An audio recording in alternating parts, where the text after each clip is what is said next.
If your resin prints are suddenly failing, showing weird marks, or sticking for no reason, your FEP might be the problem. Hello, I'm Robert, and today we're going to show you how to replace it safely without turning your vat into a complete disaster. So stick around because these tips might save your next print.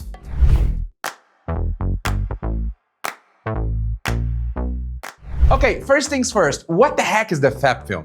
You know the thin plastic film tensioned at the bottom of a resin vat? That is the FEP, short for fluorinate ethylene propylene. Yeah, that's the real name.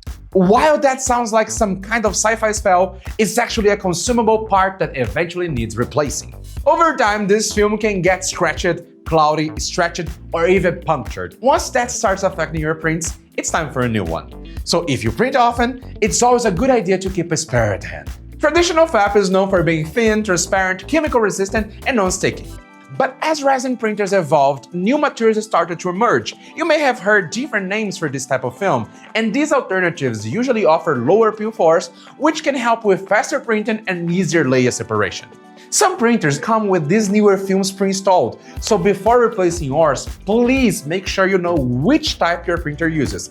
It can be FEP, nFEP, PFA, etc. There are multiple ones. So if you're switching to a different type of thickness, you may need to re-level your build plate and run new exposure tests. We're not going to cover those details here, but if you want to learn how to do that, we have a free course that teaches you everything you need to know about resin 3D printing. The link will be in the description.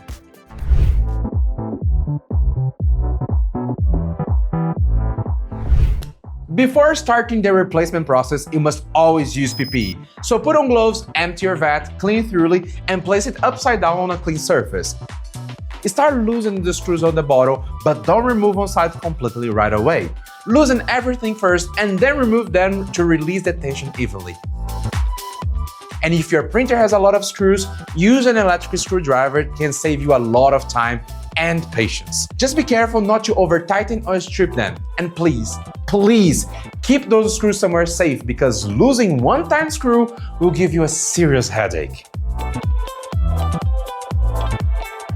Once everything is disassembled, clean the frame thoroughly using 99% isopropyl alcohol. Any leftover resin or dust can cause imperfections or even leaks, and nobody wants a resin leak inside their printer. Believe me, that is not a quick tip. That's emotional damage. Emotional damage!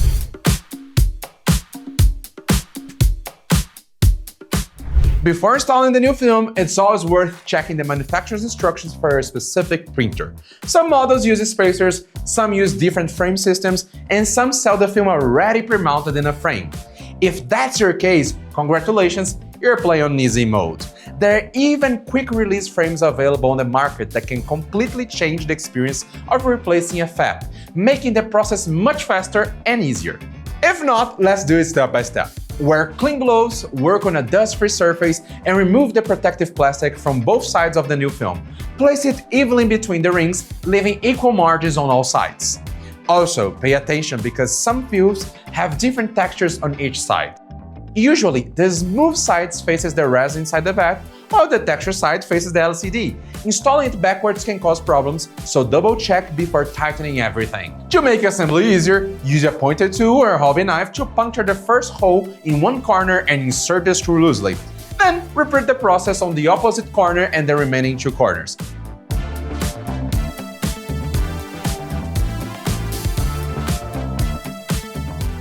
This helps keep everything aligned while applying light tension to avoid wrinkles. After the corners are secured, continue with the remaining screws. Tighten them carefully, but don't overdo it. Stripped screws are forever.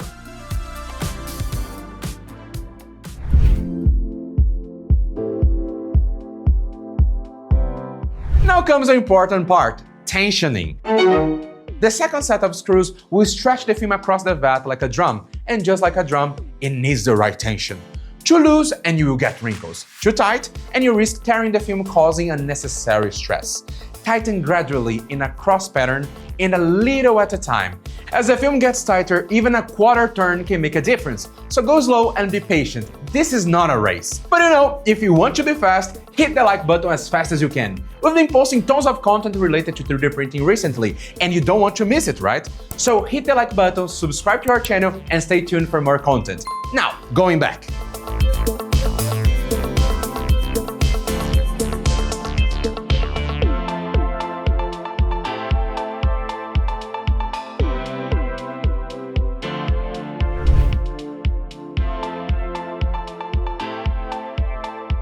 A common way to test tension is by lightly tapping the center of the film. You hear the pitch change as it tightens.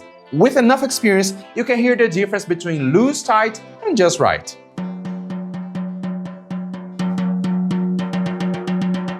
But if you're a beginner, your ears might not be that magical yet, so you can use a mobile app that measures the sound frequency.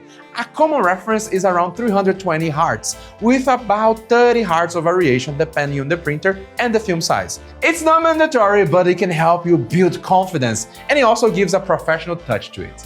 And next time, you can test your old FEP before replacing it to have a reference. If you have a brand new printer, it's also a good idea to test the FEP early on to know the factory tension value. Just be gentle and use something with a rounded tip, like a curve of an Allen key, or even an eraser at the end of a pencil, because stabbing your brand new FEP during testing would be tragic.